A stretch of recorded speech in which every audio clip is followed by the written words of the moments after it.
But when we talk about epistemology, how do they come to know reality? The Africans put a lot of stock in their senses, saying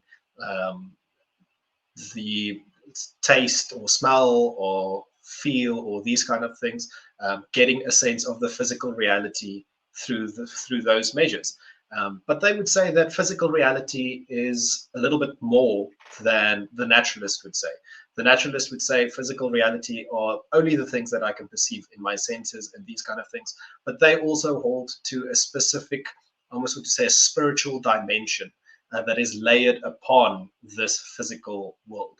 And these physical, or the physical world is constantly being influenced by spiritual forces and spiritual beings from this alternate place. Socrates said an unexamined life is not worth living, which would imply an examined life is worth living. C.S. Lewis said good philosophy must exist if for no other reason because bad philosophy needs to be answered. We live in a world full of bad ideas, and ideas have consequences. Available on Apple Podcasts, Spotify, and YouTube.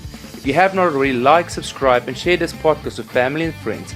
A show where we examine life, contend with philosophies, ideas, and their consequences on today's culture. I am Rainer Thermal, and this is Hey Culture. Hello, everyone, and welcome back to Hey Culture. Back today on the show, about 6 episodes later, is Hendrik le Roux. He, don't know if you guys remember, but he was in episode 4, I think, and taught us about Christianity and what core and essential what are the essentials to the faith of Christianity. And back today, he's here to speak to us about African traditional religion. Now, the obvious question is, we're both white.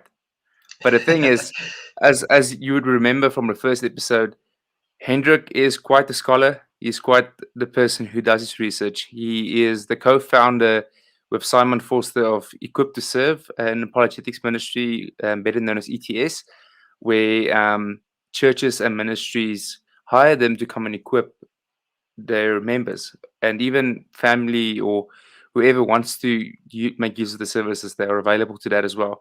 He is also a lecturer and part of the leadership at the second years of the Bible College, where he has to do with a lot of the deeper theological stuff.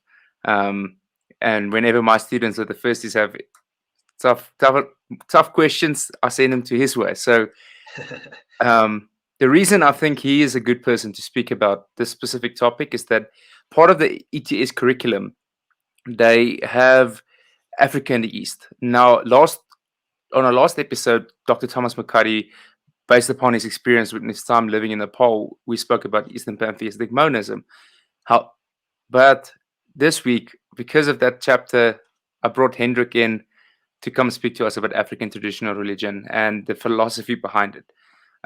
Maybe later on a podcast, we have a mutual African friend of ours. I'll get him to speak from his perspective, but just theoretically and what the philosophy entails. That's why Hendrik is here. Welcome, Hendrik. Oh, thank you so much for having me. It's really an honor to be back on the podcast, and yeah, I'm looking forward to diving a little bit deeper into these things. It feels like after an introduction like that, it's going to be quite a show that I have to put on, but let's hope it lives up to the hype. No, that's true. No, you don't have to. You don't have to. Just be yourself.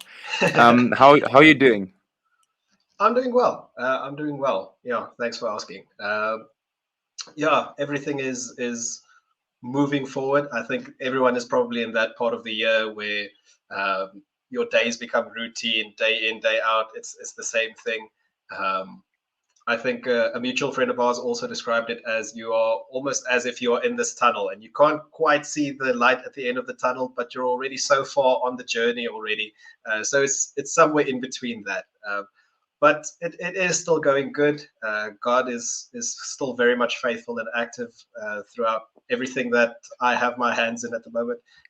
So yeah, I'm actually truly blessed, if I can phrase it like that. So. Well, you most definitely can. That is awesome. that is awesome. Hendrik, for those who are new viewers, just quickly tell us a bit more about E.T.S and specifically why the interest in worldviews. Yes, so E.T.S or Equipped to Serve is the brainchild of, I would say, my friend and colleague Simon Forster, first and foremost. Um, he was one of the coaches and part of the leadership of the Bible college that both of us attended early on in our lives. I think for me it would have been around about 2020, and for you maybe 2019, Mm. about where we first started off there at the college. But as me and him got to talking about, yeah, everything going on in the college and doctrines and these kind of things, we almost came to this understanding that there's a great need for the people to understand more of what different cultures entail, and specifically the beliefs of it. So I'm of the firm belief that if you can understand something, unpack it to its basic components, you actually gain so much value out of that understanding. Just to be able to say, you know what, yes, there are people of different cultures, different religions, all these kind of things, but it doesn't mean that there aren't any truth other than that what I believe. So if there are valuable things out there, I almost want to say hidden treasures of knowledge that can be attained, I think it is something that we definitely must try and do. And similarly as well, then if there are these hidden gems and knowledge, there are also these pitfalls that sometimes arise in people's ways of thinking, whether it be the philosophy or the religion or anything like that. And I think it is necessary to just investigate those claims as well, so that we can be sure to have a holistic view of what each worldview or each religion or each philosophy entails, if that makes sense. So E.T.S also, it is the brainchild of my friend and colleague, as I said, but the real heart behind it is to be able to equip believers in having more knowledge, having a better understanding of all these different worldviews, religions, but then also just a little bit more answers to the Christian faith in general, that is raised to the Christian faith, I should rather say. Cool. So, what would you, seeing as we're speaking about African beliefs today and African traditional religion, what would you make of the claim against you, or the slur against you, but you're white? How can you speak about these things? How can you unpack these things for us? How can we trust what you are saying? Sure. I think the easiest way of understanding it is that race or ethnicity or culture is actually not a determining factor to be able to say that truthful content or knowledge can be gotten from a certain source. So if you think about the nature of logic, or the nature of truth, I should rather say, truth can come from anywhere. As Christians, we know that it is possible for a pastor on a pulpit to tell lies, and it is possible for a beggar on the street to tell the truth, and to be able to say truthful things and make claims that are true. Truth being everything that corresponds to the way that things really are, which corresponds to reality. So if the preacher on the pulpit says, you know what, the sky is purple, but the beggar on the street says the sky is blue, then we know it is not their station that dictates the truth. Truth can be something that someone expresses or has knowledge of, regardless of their race, background, ethnicity, or anything like that. It is observations of reality. So I would say any criticism about race or gender or these kind of things, while it might seem human to say, well, you maybe don't have that kind of lived experience, and I don't, I would agree with that statement. Lived experience isn't necessarily the only way of determining or attaining truth. There are other methods as well, like research, like hours and hours of dedication to your craft, reading books, these kind of things. You can also gain an appreciation and knowledge and truth without actually having had those experiences yourself.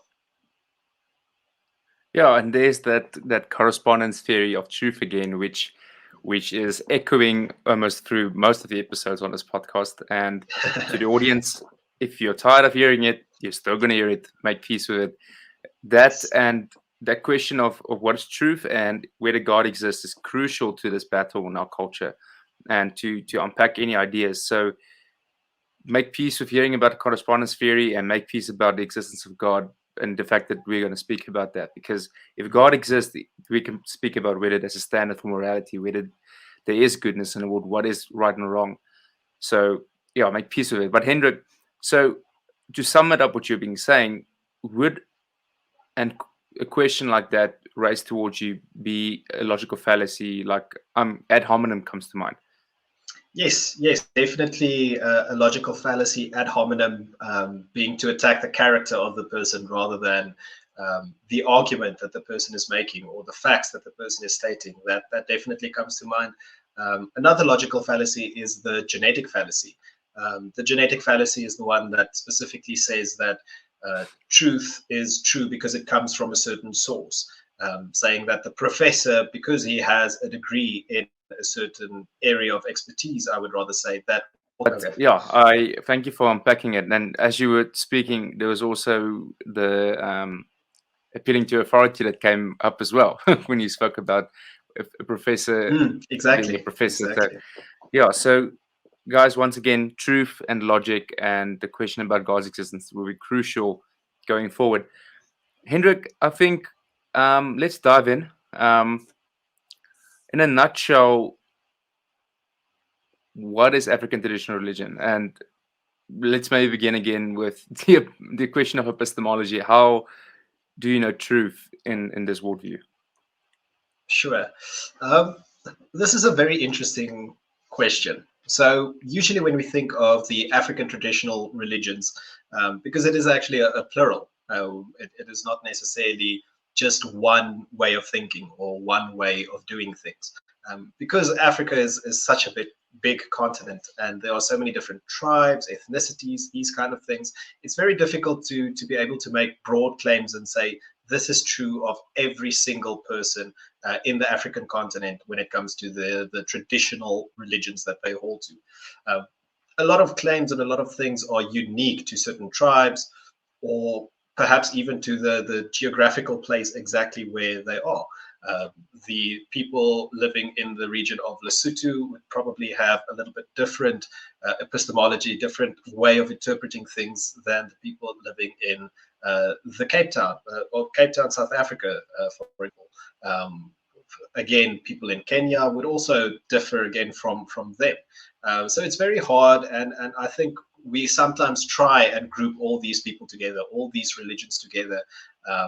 But we must always remember that each person that we speak to is almost unique, having their own lived experiences, their own tribe or culture that they grew up in. That being said, the thing or the reason that we can actually group all of these together and give it this broad category called the African traditional religions is because there is almost like a golden thread that you can find that runs throughout all of African thought on these matters, with a lot of different similarities. So even though on the outside there are small differences to each one of these based on the tribe or whether or not they live in a rural or geographical, I say geographical, a rural or an urban environment or whatever the case may be, would then, because it is contingent on the region or whatever the case may be, they may differ a little bit from area to area. But when we talk about epistemology, how do they come to know reality? The Africans put a lot of stock in their senses, saying the taste or smell or feel or these kind of things, getting a sense of the physical reality through those measures. But they would say that physical reality is a little bit more than the naturalist would say. The naturalist would say physical reality are only the things that I can perceive in my senses and these kind of things. But they also hold to a specific, almost would say, a spiritual dimension that is layered upon this physical world. And these physical or the physical world is constantly being influenced by spiritual forces and spiritual beings from this alternate place. So just as there are these laws of physics and laws of governing our physical world that we have, there are also laws governing the spiritual plane, if that makes sense.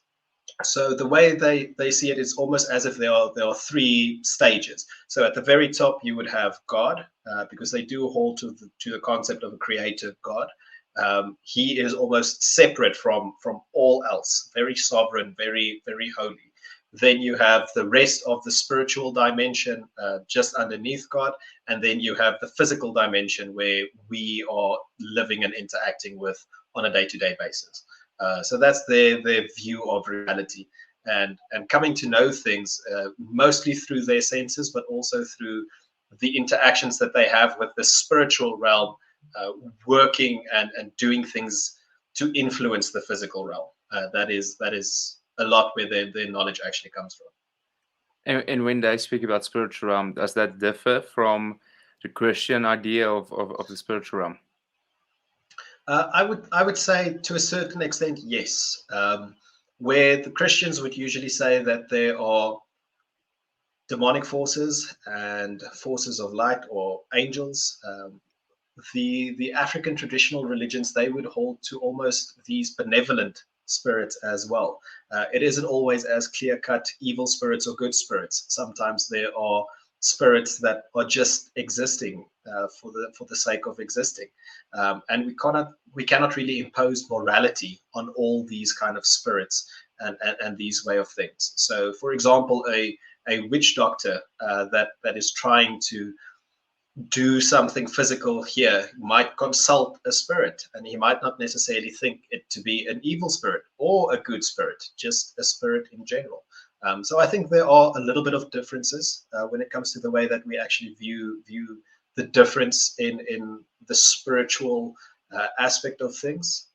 But a lot of what they view it as also comes from the Christian worldview, or at least for lack of a better word, a primitive understanding of the spiritual realm within the Christian worldview. Okay, that makes sense. So this concept of the ancestors, would that then form part of the spiritual realm? Yes. So this spiritual realm also goes by a different name, specifically known as the land of the dead, the afterlife, if we were to place it like that. So the commonly held belief among most people, most adherents, as we say, to African traditional religion, is that this spiritual realm is filled with the living dead. So it is the ancestors that have passed on from the physical realm, and now their souls, or the immaterial aspect of their bodies, have passed on to this spiritual realm. And in the spiritual realm, they are one step closer to God. Again, God being at the very top, very sovereign, very holy. Then you have your spiritual realm, then you have your physical realm. So as a Christian, or even as someone who does not necessarily hold to the beliefs of Christ, as a traditional African traditional, wow, the words are tripping me up, a traditional African religious worldview, you would see that they want to actually have certain things happen within the physical, but they lack the capacity to have these goals, these end goals being met. So then they consult the people within the land of the dead. That would be their ancestors, people that perhaps they once knew them, or their family members knew them, or it might even be a great uncle that has passed away. And they would then ask this dead family member, or the spirit of this dead family member, to intercede to God on their behalf, thinking that it is not necessarily possible or not right for them to consult directly with God. So they need this intercession, they need this mediator, and that would be the spirits of their ancestors. I think another important point to also note is there's a lot of confusion, especially within South Africa, where people might say that adherents to the African traditional religions, they worship their ancestors. That is actually factually incorrect. it is not so much a ancestor worship as it is a veneration. So they hold their ancestors in a very respectful, high regard, but they do not worship them as we would constitute worship to be. They hold them in high regard and respect them so that their ancestors would look favorably upon them and then bless them and give them whatever they ask of their ancestors. So would that then be almost similar to the Western understanding of the Roman Catholic saints and the Virgin Mary? Definitely, definitely. Okay. Just as Mary is a mediator between us and God in the Roman Catholic view, so too the ancestors would then be the same mediator between humanity and God. Okay. So the next question then is the ultimate reality, and you kind of already answered that they believe there is a God who created everything, but it's Yes. almost deistic in a sense. Yes. Yes. Okay. It's there's very much a concept that this being, this God that created everything, is extremely sovereign or extremely holy, and he is so holy that he cannot be personal. He cannot necessarily, or he does not want to necessarily, have relationship with his creation. He will listen to, and he might relent on certain areas, but only if he feels enticed into doing this. It seems almost a little bit manipulative, if I can phrase it like this, saying that this is a God that is not necessarily the same picture as the Christian God that we understand it. This is a God that not only is this holy concept, very far away, very sovereign, but within the African traditional mindset is also one that is capable of evil, capable of producing and allowing evil spirits to come over a person. And because of these things, there's almost this fear towards this being. This is also a veneration, but I would say it is not so much a respectful veneration as it is more just an absolute fearful mentality towards this God, saying that, well, since this God has the power to make my life quite miserable here on earth, I need to work and try and arrange means so that I can actually still have a good, enjoyable experience here on earth. So I need to intercede and specifically ask for my ancestors to intercede on my behalf, rather, so that this God might view me just a little bit more favorably. And that is also the purpose of the ancestors. We can also say that an ancestor within this, the land of the dead, the more people that remember this ancestor, that specifically ask this ancestor to pray on their behalf, the more powerful this ancestor is. So a very similar thing, or a common thing rather, that we also see is if there is an ancestor or a person that did not lead a good life, that was not someone that you would want to have relationship with, a cruel person, an evil person, the African family members would actually specifically go out of their way to forget that person's name. They would never say that person's name again, so that that person's memory should die. Because if that person's memory dies, then they have less power to influence your life when they are in the land of the dead. So it's very much this, I need to appease my older family members that are perhaps closer to death so that they can intercede and make my life on earth a more enjoyable experience. Okay. That makes sense. So in this world then, or in this world view, I'm guessing the idea of blessings and curses is a real thing, and in a sense that people would actually curse each other, or go to a Sangoma Yes. or witch doctor to curse each other.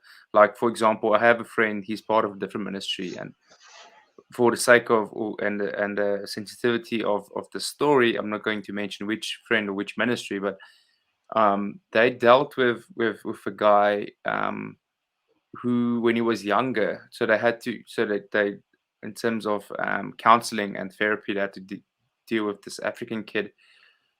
His father took him to a Sangoma, that the Sangoma kind of cursed the child, so that all the bad things that could happen to the dad, the child kind of like a sponge, everything absorbs all of that, and so only good things can come to the dad, type of thing.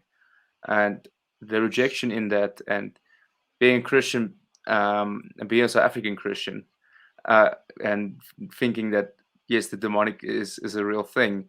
Um, Obviously, there was spiritual consequences in that child's life as well. Yes. So, that being said, the blessings and curses. How is the occult, is there occultism in African traditional religion, and if so, how does that differ from what we know from Western literature of occultism? Yes, that's a very interesting question. I think occultism does exist within the traditional African religions. However, I think it does not necessarily always get acknowledged as, and it is not necessarily always as blatantly identified as occultism. So, what I mean by this is, I do, as you also mentioned, believe that there is definitely a spiritual um, influence or a spiritual force or spiritual consequences to the things that are actually going on with these blessings and these curses. But I think what usually happens is the process by which you would want to curse someone. If you are a human being living here, you need to go to a specific specialist. These specialists are usually called witch doctors or sangomas, and they have a calling on their life, as seen within the African traditional religions. They have this calling to commune with the spiritual realm and to specifically seek out the correct and good ancestors for you to venerate, for you to inquire of, and for you to petition, so that your life can be made a better one. And I think these individuals, there are certain practices that they do which seems to indicate that they have some sort of hidden knowledge or some sort of, I do not want to use the word authority, but they say things that are truthful, things that they would not know to be truthful, if there was not an additional source that gave them this information. I believe is perhaps some of these sangomas would be consulting spirits, but they would not necessarily understand or discern that these spirits are of a demonic nature. For them, this is just malevolent, or rather benevolent spirits that do not have morality. It's just another being that occupies this plane. So for them, it would be the same as going up to a random stranger and asking them a question. It is not necessarily a morally compromising thing in their opinion. Now, my personal belief on this is that if there were demons that actually were communicating with these people, the demon would not necessarily want to reveal himself as being demonic. Because if he actually came out, and had the person had a better understanding of what was taking place, the odds of that person still wanting to engage in that conversation might be lower. And I think for the demonic to be a manipulative force, there is a certain level of subterfuge and stealth that is required. So I do believe that not necessarily all witch doctors are these demonic invokers, or people that specifically realize the extent of their actions. But I do, however, believe that all these spirits that they are communicating would be demonic influences, as it is not of God. And we know every spirit that is not of God is part of the demonic. So yeah, regarding occultic practices, there are quite a lot of occultic practices that I've seen. I remember growing up in South Africa, the person, we had a lady that came in to clean our house, and she actually stayed in a small little house outside our house. And I remember as a young child always going to her and asking her more about her culture and these kind of things. And I remember she was watching television the one time, and on the television it was actually some sort of soap opera, a very strange scene, but it also depicted this curse that was taking place, where a man actually did a ritual with a chicken, whereby he said that this chicken represents his brother that owed him money, and he communed with the spirits, and the spirits somehow interlinked this chicken with the brother, so that when he twisted the neck and the head of the chicken, on the other side of the town, his brother actually fell down dead. So there was this entire ritual that took place, and this was all just on the television, just a soap opera, but it shows us how ingrained it is within society, that you can put something like that on, and the question isn't whether or not this is something that can take place, or anything like that. The question is rather, oh, was that the right thing to do? It's almost more of a moral question for the person looking at the television, rather than, is this reality? Because within the African mindset, the spiritual and these blessings, these curses, these rituals are so ingrained as being truth, and it's taken as fact. It's not something that is necessarily disputed. I can say in a similar vein, the existence of God is also not necessarily a question that pops up in African circles. It is always taken for granted. It is always said, well, it's absurd to believe that God does not exist within the African mindset. It is only when we find specific African traditional religions that has been severely influenced by Western thought, where they might have some sort of semblance towards atheism or agnosticism. But within the core, especially the more rural areas, we actually see that we actually see that they never have zero understanding of God. There's always at least the concept of there is this creator God, and there are these spiritual forces and the spiritual reality. That is always something that we find. Okay, that makes. Thank you for that. That makes sense. What are some of the other things when you guys do this course? Now I know you guys, being African East, you focus a bit on the pantheism as well, but what are some of the other things that you guys unpack in your worldview course on A.T.R? Yes, so we try and have a very holistic view when it comes to the worldviews, asking all kinds of, whether it be metaphysical or epistemological questions, or perhaps even ethics, morality. Those are usually some avenues that we like to explore. But I think if I had to share something extra that is also very fascinating about the African traditional religions, I would say, opposed to other worldviews, it is almost one of the most livable worldviews that you can find. And it sounds strange to say livable, but what I mean by that, it is that everything within the African traditional religion does not necessarily seem contrary to nature. It doesn't necessarily feel so absurd or so strange that people immediately reject it as absurdity. For most people, the African traditional reality or religion rather feels like reality. It feels like perhaps a misunderstanding of reality, but it does not necessarily entail beliefs that are so far-fetched that it is immediately dismissed. So the livability of A.T.R, of African traditional religions, is a problem when it comes to specifically spreading the gospel among certain Africans, because of this reality or this mentality rather of self-actualization, wanting to have the perfect life here on earth, to then be told, well, there is this being, this God that is very that is loving you so much, and he calls you to live a life of selflessness. It is not necessarily something that people want to do. It's not necessarily something that people want to give up. There is this mentality saying that I get to pick and choose whatever I think is right for myself. So it's a very desirable way for things to be.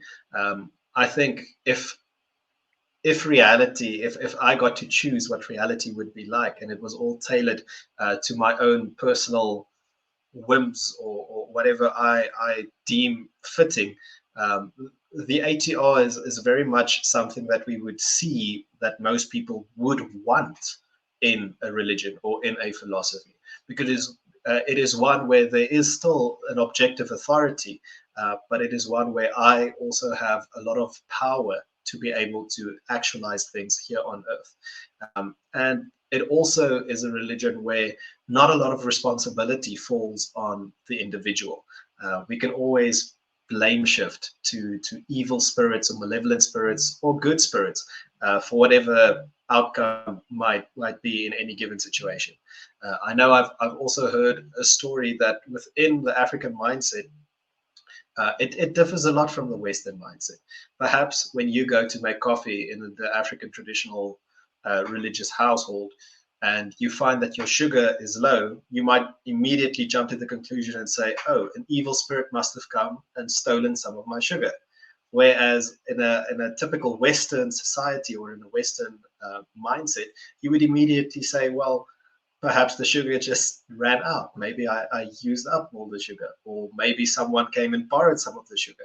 But we don't necessarily think of a spiritual reality out there. So, as far as worldviews go, it is one that is an extremely comfortable worldview to stay in. It's very difficult to try and convince someone the need to give it up, if I was to phrase it like that. So that is something that I found to be unique with the African traditional religions, where something such as atheism, I think there's blatant gaps within morality that a person would deem inconsistent and immediately question within their own hearts whether or not that is correct or not. But within A.T.R, it is almost too enticing to just not question reality, because to question it is to lose some of that individual liberties and freedoms. Okay. So two questions come to mind, and this might be a bit outside of the scope of your research and the module that you guys unpack, but I would love to hear your opinion on it. So, do you think that this blame shifting thing, at least the not necessarily taking responsibility for certain things because you can blame it on an evil spirit or on just any spirit.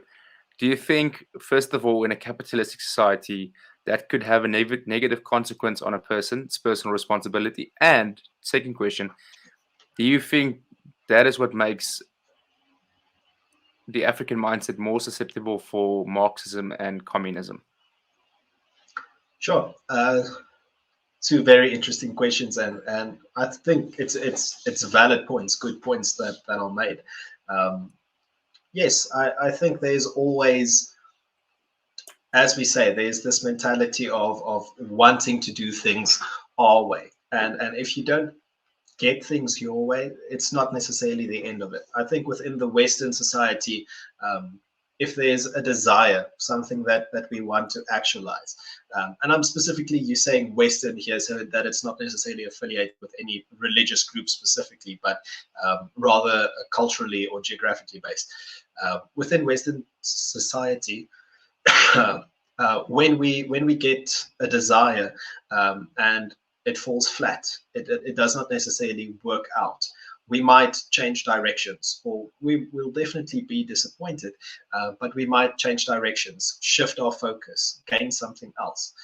But within the African mindset, if your desire isn't actualized, it's because you haven't tried hard enough. There's never a point where you have to actually think of giving up, which it seems like a positive thing. But if your desire or the thing that you are actually chasing down is a negative thing, then you will never give up on that negative thing. So within your question of accepting Marxism and communism and these kind of things, the susceptibility of that, I think it is definitely something that they are highly susceptible to, because Marxism is something that enables them to bring change within society, and it is change that comes at very little personal cost. You just have to claim yourself to be an oppressed people group, and then you have power inherently. You claim something for yourself, and there's no actual penalty for that claim. There's no work that has to go into it. All these kind of things that usually come with these claims that needs to be backed up, I think it falls short. And as to how Africans perhaps relate with a capitalistic society, I think there's also a very big temptation for capitalism to be more of a tool to showboat. I think one of the things that our mutual friend that you mentioned might come on the podcast perhaps in a couple of episodes, Pastor Frans Besenia, he always says that when you see someone that comes from these African communities that are financially successful, mostly the thing that they will do is go buy themselves an extremely expensive car, and they will take it back to the township, the very poor region where they grew up in, and they would use it to be the talk of the town. They would use it for others to see them in this position of might and authority and these riches and these kind of things, almost just fueling the ego, rather than trying to invest back into society and these kind of things. So I think when it comes to capitalism, unfortunately, the African culture, or the mindset behind it, and again, we cannot necessarily broad strokes say this is all Africans, but a lot of what we find is people within any system, whether it be capitalism, communism, ultimately use these things to further their own selfish desires, and also usually at the cost of others. Yeah, that is interesting, and for the viewers, it's truly a thing whenever especially for the viewers overseas and not in South Africa, like us growing up as Africa, living in South Africa, it is, first of all, we're in a unique position seeing the Western worldview, the African worldview, and the Eastern worldview clashing in one country, Yes. because we have a big Western worldview, especially with Afrikaans and English-speaking community. Being South Africa, obviously there is the African worldviews, and then also with the large amount of subcontinental people from India and Pakistan and so on, we have that Eastern, and also Chinese, we have that Eastern element as well. But what I wanted to say is what you mentioned about the car. It's not a surprise if one drives through a township like Choshenguve or Nyanga or Mamelodi or Soweto or Khayelitsha or any others that I could mention, to see a tin shack almost falling apart, not a house built of brick or wood or anything, but a tin shack almost falling apart, but there's a Mercedes or a BMW standing outside. And that same guy walking out of there has designer shoes on that is polished and is shiny and has a suit on, but the house is falling apart. But there's beautiful cars standing there and the designer clothes are on. So that is definitely an interesting sight, but it's definitely not a surprise if one drives through one of the townships. Yes. No, I agree. And I think as well, it actually shows us when we speak about almost this actualization of the selfish desires, it shows us what the culture actually dictates as being success. Because success in those terms, I think, would rather be building up the community, giving back to the community, and perhaps not even monetary success. Perhaps success is not tied to financial gain at all. Success can have a variety of different ways it appears in, whether it be spiritual success or emotional victories that we go through in life. Those are also success. But the one outward picture that every single person wants to attain, especially within the townships that we see, is one where you actually have the capacity to be the talk of the town, to be able to be the person that is idolized for a certain amount of time. Everyone looks up to that person, thinking that person has made it, but it doesn't necessarily fulfill the need to be loved or to be seen or to be recognized. That, I believe, we can actually only find within God, within the Christian faith. Yeah, I totally agree with that. In you guys' module, do you in any sense go into depth or look at the ZCC church, or for those who are unfamiliar, the Zionist Christian church? Not a lot, not a lot. I think, like all sects or like all cults to a certain extent, what we find with the ZCC, and I can speak about the little bit of knowledge that I have on this and a little bit of research that I've done, but it's not necessarily in our modules as we have produced them. But what we find is that within any church, when we think of those essentials that I mentioned of the Christian faith, if any one of those essentials are twisted, or I almost want to say neglected, then we have these offshoots of Christianity that might seem Christian, but there's usually something that goes wrong. These essentials are aptly named essentials because to remove any one of those points would be to actually completely miss out on salvation. If we take, let's say, Christ's virgin birth, if he was not born of a virgin, if he was born into a sinful state, then he would not be fitting to actually have died on the cross for us in the first place. Or if we take something like the humanity or the divinity of Christ, he needed to be fully man and fully human in order for him to be the perfect mediator between God and man. If he was not fully man or not fully God, then there would be a disconnect at one end or the other, and he could not function as the perfect mediator.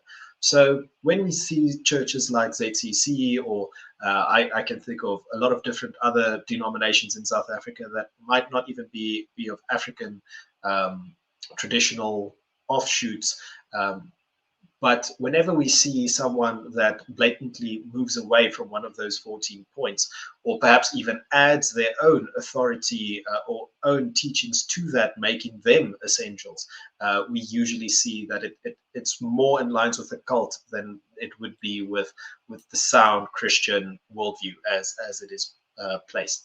So I think ZCC in this instance, they have put a lot of emphasis on the spiritual aspect of Christianity, and they've actually added a lot to the essentials, saying that it is not just grace through faith. There are certain rituals, certain practices that needs to be done in order for a person to be saved, which we know that is contrary. Do I understand correctly that it's almost a syncretism between the African traditional religions and Christianity, and kind of a mixture of the two? Yes, that's exactly it. It's as if a person deliberately took the fun parts of Christianity and added the fun parts of A.T.R, so that we can have just a little bit of a combination between the two.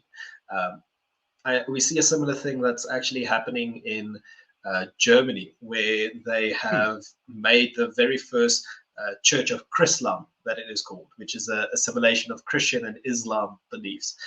So syncretism is something we find throughout all cultures. It's not something that's necessarily, it's a very interesting one, especially I didn't know that is possible. It's not.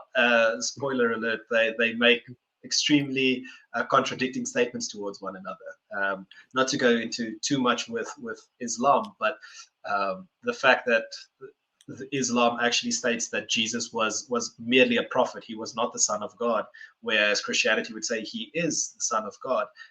That seems like a logical contradiction to believe both of those things can be true at the same time. So how they do it, I'm not sure, but yeah.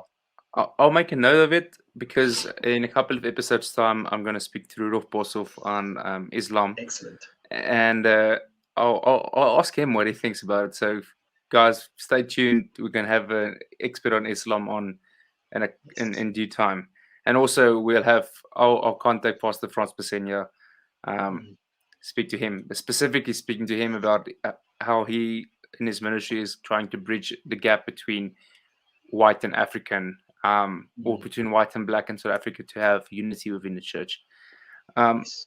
Yeah, Hendrik, what are some of the other consequences or stuff that you see that flow out of this thing that actually not only, I think, that I would say impacts the person involved in that worldview, but also impacts society around them? Yes, I think adherence to A.T.R, there is a lot of consequences that actually stems from it. Like I mentioned earlier, it's almost a certain passivity and a certain contentness with where they find themselves within the situation. Not so much in terms of their own monetary position. They always have, as all humans do, as selfish desires to elevate themselves and to be better. But what we also see is when it comes to questioning things, or as a Christian, I believe there are certain instances where the Holy Spirit will try and convict us and press on our hearts to better, to change. I don't necessarily in traditional religions see that there is the need to change. Morality is also an interesting concept within the African traditional religion, where there is such a thing as right and wrong. It does not necessarily. It's the ends justify the means. That is very much the ethical consensus when it comes to African traditional religions. And another thing that we actually find within African traditional religions is a word that I'm sure all South Africans or most South Africans are aware of, called Ubuntu. Now, Ubuntu is the concept of saying that we all are, well, I am because we all are. Saying that the group working together, thriving and being there to complement one another is the reason that each individual thrives within the group. Together we are strong, but if you are on your own, there would be limitations and you would not be as strong. So it's very much this idea of corporately looking after one another. At least that's the heart behind Ubuntu. Sadly, we don't necessarily always see that work out or play out in the best of ways, where a lot of people might use the concept of Ubuntu as an excuse to justify certain behaviors. But to get back to morality specifically, one thing that we do see is if a person commits a crime and claims that they did it in the spirit of Ubuntu, or they might claim that they do it in the spirit of Ubuntu. So it is the idea that, if a person goes away from their community and they steal, whether it be fruits or vegetables from a local shopkeeper and brings it back to the community without getting caught, then they are praised by the community. They are loved by the community because they have done a good thing, upholding and looking after their fellow community members. However, if they were to do the exact same thing, but they were to get caught because of it, then they would actually bring shame to their community, and people will start to scrutinize their community. So the end justifies the means, saying that if they were to steal and if it actually worked out in the end, where they were able to feed their families and look after one another without getting a severe penalty in the eyes of the people, the general public, then that behavior was all right. Whereas in the Christian worldview, we would say stealing is wrong regardless of the intent behind it. there's certain moral principles that we cannot necessarily explain away in this instance.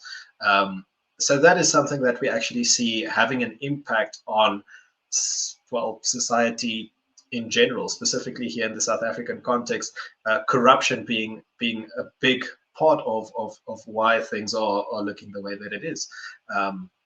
Just an interesting bit of trivia for those who might be interested. As we have a specific African president at this current stage, he is almost seen to be in a kingly position, a person of immense authority, someone that is held in high regard by most Africans. And because of this, any person that actually works for the presidency, that would be our police force or our public works, are seen as someone also that has authority. So if you were to be speeding down the road and you get pulled over because you were speeding, the person pulling you over is a person that has authority within the worldview, within the African traditional religions. But now, what people have started doing is, instead of blatantly calling it what it is and paying a bribe, they would say, no, I'm not necessarily paying a bribe in order for my ticket to get scratched or taken away or anything like that. I am making a free will offering to the king. I am being generous, and I'm giving to the king, and I'm giving to the king's servants. So they are using the good concept that there is of sharing and venerating the people that are placed in these authoritative positions, but they are putting their own twist on it in order to still be able to actually justify their bad behavior, and that it does not necessarily seem so bad within the eyes of the general public, because shame is a very big thing within the African traditional context. Okay. Thank you very much. I don't know. I have two other questions that I want to ask you, but it's a bit off topic. Is there anything else that you would like to add as to A.T.R? I'm trying to think if is something specific that I might not have mentioned. I think another thing that you will find within A.T.R, specifically in the South African context, just as a bit of interesting trivia, those witch doctors that I speak of, they also have remedies and things like that that people use to improve their lives. Very strange, exotic herbs, muti. That's exactly what it's called, muti. So they give people exotic herbs or instructions. Put a rabbit's foot underneath your bed, and perhaps you will conceive next time you and your wife decide it is time. So if you are looking for a child, that might be a surefire way, according to the witch doctor, to do these things. So the spiritual aspect of being able to manipulate the physical realm through these practices, through intercession with the spirit, or the spiritual realm rather, is prevalent throughout the entire A.T.R thing, religion. So I think where African traditional religions differ the most from other religions, and specifically from Western thinking in general, is a very conscious, a very fine, want to say, they just have this presence of mind and understanding that the spiritual realm is there. There is something more. Perhaps they don't necessarily understand it entirely, or perhaps they misunderstand demonic forces as benevolent spirits in certain cases, but they already have a concept of there being more than just the physical. Where I think in a lot of Western circles, the questions that would arise when apologetics is done and these kind of things is there anything more than the physical? Because that is all we can see, that is all that we experience. Whereas for an African, it simply is a silly or a stupid question to ask in the first place. It is something that is taken for granted. Okay, cool. Thank you. Just for the audience, once again, we don't consider ourselves an authority on the subject. We're merely speaking about what we've observed, what we've researched, especially what Hendrik has researched, he and his colleague Simon. And as Dr. Bakari said in the previous episode, we approach this with a huge sense of humility and merely speaking about what we've observed and what we've researched. If you have any questions or anything else to add, please do so in the comment section, and we'll engage with you there. Hendrik, then a more personal question to you, and this kind of came to mind when you were speaking about the essentials again. What would you say is your main point of interest or thing that your main thing in theology? Like, what is of interest for you? So that's a very interesting question.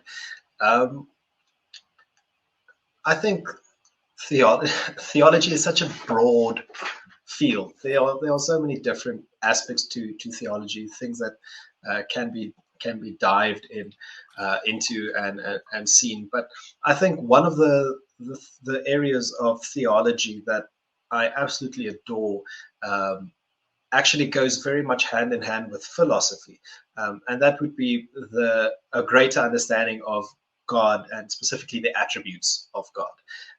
Understanding and really submerging yourself into understanding concepts such as God's omniscience or his omnipotence or his omnipresence. And whenever it comes to his eternality, his relationship to time, it always just blows my mind when I think about these kind of things. But similarly, I can share something that actually really stood out to me in a teaching that I did these past 2 weeks on the essentials of faith. That as I researched it also just added a new layer to the concept of God and his character, and that would be specifically the humanity of Christ. When I researched a little bit more on Christ's humanity, to be able to see, well, when we look at God, we think of this perfect being, this being that is incapable of error, which is good, that is who he is. But we tend to almost make him so holy, so far away, that he becomes less personal in our minds, at the very least. We tend to cut ourselves off from being to understand this God to a certain extent. But then we also have to come to an understanding that Christ, Jesus, in his humanity, is a God relating with his creation. It's him being there in the flesh and going through all the same things that we go through on a daily basis. I know I mentioned this earlier to you today as well, but just the concept of Jesus growing up, which is a very strange question that might arise, is how can God, Jesus being God, grow? How can he grow in stature, grow in knowledge, if he's already the perfect in these instances? But in his humanity, at the very least, there was still growth that needed to happen. And I think something that really stood out to me when I read these things is that God created a world in which growth is not only possible but necessary, and then he called it perfect. Growth in of itself is a good thing. We tend to think of ourselves as people who are being perfected, people who are being sanctified, and that's good. There is sin, there is evil, and we are being sanctified. But I think we almost lose sight of the perfections that were already created by God before even considering sin or these kind of things. So for me, it was just a real eye-opener to see that growth in of itself is a good thing. There's nothing bad about that. So when you ask me where my motivation lies, or the area that really touches my heart the most, it's these little nuggets of truth that I can find by dissecting God's character. And that ties in with Jesus as well, of course, because you just see how he's laid these little hidden gems for us to discover in our lives, to show us, before you even were, I placed this here so that you can see something amazing about me, and it just inspires us to worship.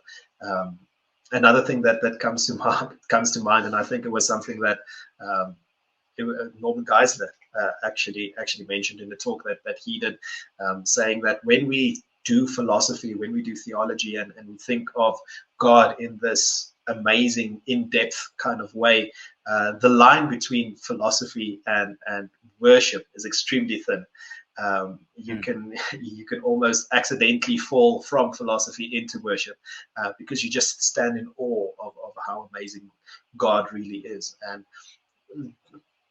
just understanding how immense, how big he is, but also how personal and how loving at the same time, which seems completely crazy.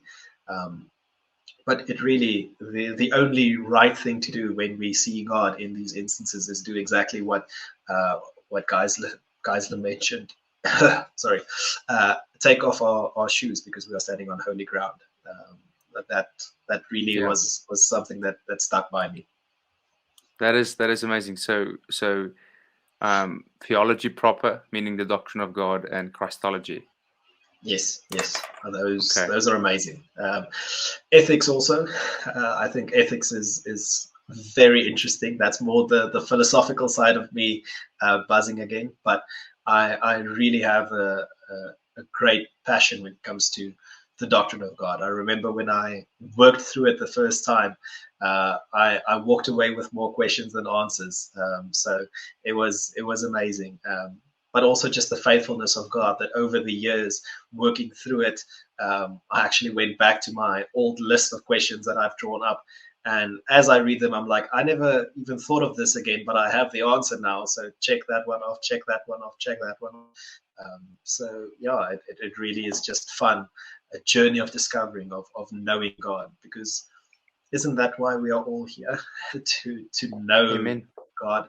And I think when we use the word know, it's almost like this intimate language that I like to use, in a similar way, where a lot of times in the Bible, in Scripture, when we read this person knew his wife, meaning that they were in relationship, or they were almost intimate together. And I think when we say I know God and God knows me, it's a very similar, intimate kind of language to be able to say there's a bare bones, stripped to the core, I see you type of relationship that is there, and that's what's worth living for. That's what motivates a person to get up every single day. Amen to that. Thank you. Then a bit anticlimactic. I just thought of it before we end off, because that would have been a perfect place to end off. But I have to ask, or do you have any additional sources that you would recommend for people wanting to know more about African traditional religion? Yes. So there is an African scholar by the name of James Mbiti. I will send you the exact details, and perhaps we can add it so that the people can have access to it. He wrote a book. I can quickly look at my notes here to just see the name of the book. But I believe, yes, it is called African Philosophy and Religions. It was actually published in the United States, but he has an extremely keen understanding of the African traditional religions. And he was the main source that we actually consulted. Alongside that, a lot of the information that we got when we compiled the sources, and then as I was speaking today, I also consulted that, was this Pastor France that we spoke of, the mutual friend, in his lived experience as a traditional African pastor, understanding the traditional religions, but also then looking at them from a Christian perspective. He was really the other person that inspired a lot of what is going on here. Sorry, I think I may have misspoken. It's not James Mbiti, it's John Mbiti. I wanted to ask. Difference. Yes, John S. Mbiti. Yes. No, I see. I made a mistake there. Yeah. Then also, most probably Professor Samuel Kunyup. Yes. His books, African Christian theology and African Christian ethics. Yes. Were excellent for me personally. Yes. But all those names, thank you. Specifically for Professor Sam and John and BT, I'll put something in the description. And in terms of Pastor France, I'll commit to inviting him to the podcast. Yes. But he's a busy man. But we'll get to it. Hendrik, thank you for today's episode. I've enjoyed it. Once again, it was a privilege. It's an honor to know you. Oh, thank you so much. It was really enjoyable for me as well.